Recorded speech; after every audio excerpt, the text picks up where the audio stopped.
la première des choses que je vais m'adresser à la France. J'ai entendu l'Union européenne dire qu'il va nous couper les ponts. Moi, ce que je veux dire à la France, est-ce que lorsque Dieu nous a créés, il a demandé d'abord à la France ou bien il nous a confié à la France? Lorsque tes parents t'ont mis au monde, en ce moment-là, ils vont te prendre en charge. Nous, quand Dieu nous a créés, il n'a pas dit à la France, voilà le jeu, je l'ai créé, nous rouler. On s'en fout. On veut qu'il quitte notre pays. Nous-mêmes, nous pouvons sécuriser notre pays. Notre pays est constitué de 80% de jeunes. Nous pouvons nous-mêmes sécuriser. Nous sommes un bouclier. S'il vous plaît, la France, sortez de nos affaires, quittez notre pays. Moi, je ne suis pas contre Bazoum, mais je suis contre ce qu'il suit. Je suis contre la France. Je suis contre ses partenaires. Merci.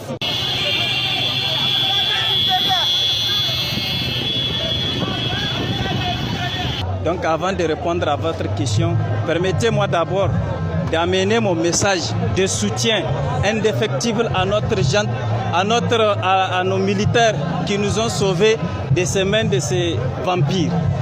Donc à l'endroit de la communauté internationale, que ce soit au niveau de l'Union européenne, que ce soit au niveau de la CEDEAO, ou bien la France qui est leur moteur, nous allons leur dire que le combat, c'est un combat de la jeunesse. Ce changement-là qui est visé, le vent de changement-là qui souffle en Afrique, le Niger ne fera pas exception. S'ils vont créer une base pour venir attaquer les Nigériens et qu'ils mettent dans leur tête qu'ils vont d'abord écraser toute la jeunesse nigérienne avant d'atteindre les militaires. Nous n'allons pas nous laisser faire. D'ailleurs, je veux vous informer que bientôt nous allons déclarer des programmes, nous allons cibler tous les intérêts de la France et nous allons les mettre vraiment, nous allons les menacer. Nous sommes prêts et déterminés pour défendre la patrie. Comme les militaires se sont sacrifiés, c'est à notre tour de montrer à cette France, le vampire qui nous détruit, la communauté internationale, la CEDEAO, devant qui les Nigériens, combien de fois ils n'ont jamais décrété de loi ou bien de force pour intervenir quand les terroristes nous attaquent. Actuellement, combien de familles sont déplacées? Nous allons remercier les militaires, particulièrement le chef de la transition, M. Abdraman Tchani. La jeunesse nigérienne est debout et nous sommes avec vous. Nous ferons le bouclier de Niger, Inch'Allah. Donc, vous entendez le cri de joie que la jeunesse est en train de montrer? Ça fait longtemps que nous attendons cette période. Mais d'ailleurs, regardez, plus de 13 ans, les jeunes ne se sont pas manifestés sur cette voie. Tout ça là, c'est le complot de la France.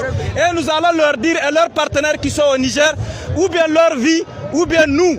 Mais ce qui est sûr, ne peut pas avoir deux adversaires dans un territoire. Nous sommes prêts pour soutenir notre armée. Nous sommes les boucliers. Si la CEDEAO décrète une armée, eh bien la jeunesse nigérienne, nous allons nous mobiliser. Quels que soient les moyens, chacun utilise sa force, nous allons les atteindre aux frontières. Je vous remercie. Le message est unique et seul. Le Niger, c'est maintenant. C'est notre heure. C'est à nous d'arracher notre liberté. La colonisation est finie.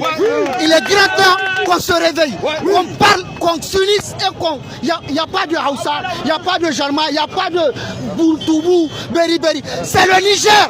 Et on doit se battre pour le Niger. Vive le Niger. Et on demande de signer avec le Burkina, le Mali, la Guinée, la Russie pour combattre ces mécréants. Parce qu'on a décidé d'avoir notre liberté. Et c'est maintenant que ça commence. L'Afrique, c'est nous. C'est à nous de tenir. Je vous remercie.